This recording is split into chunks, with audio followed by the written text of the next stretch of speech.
Opening the heart, even when it's difficult, sometimes, despite our best intentions, the practice doesn't always go as we hope.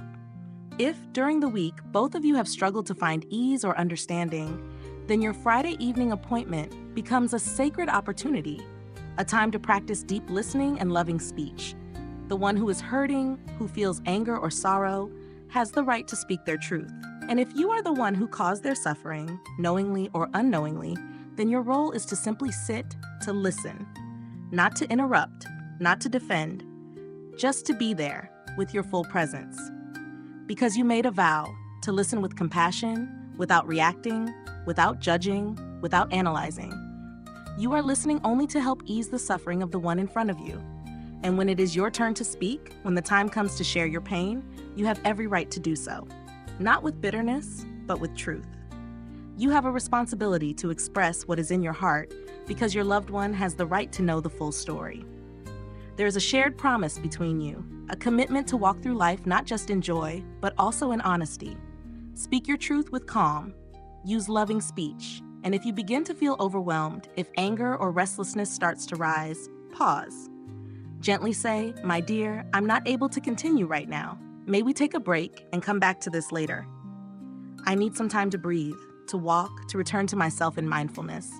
Right now, I don't feel confident that I can speak with kindness." The other person will understand. Your sincerity will guide both of you back to safety. You might reschedule the conversation for the next Friday evening. There's no need to rush healing. And if you're the one listening, return to your breath. Breathe mindfully.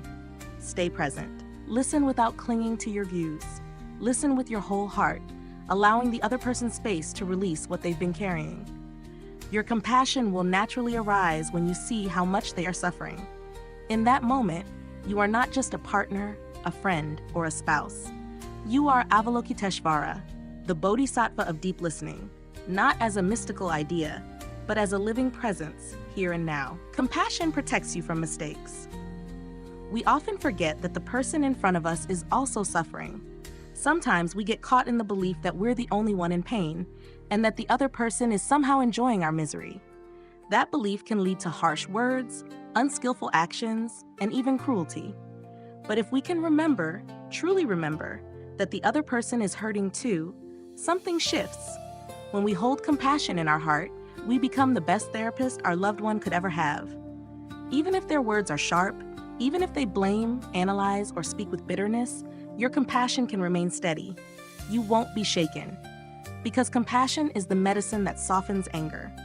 There is no greater antidote to rage than loving understanding. And understanding only arises when we realize the one who speaks harshly is also the one who is suffering. If we don't offer them our compassion, who will? Yes, while listening, you may recognize many misperceptions in what they say, but refrain from correcting them in that moment.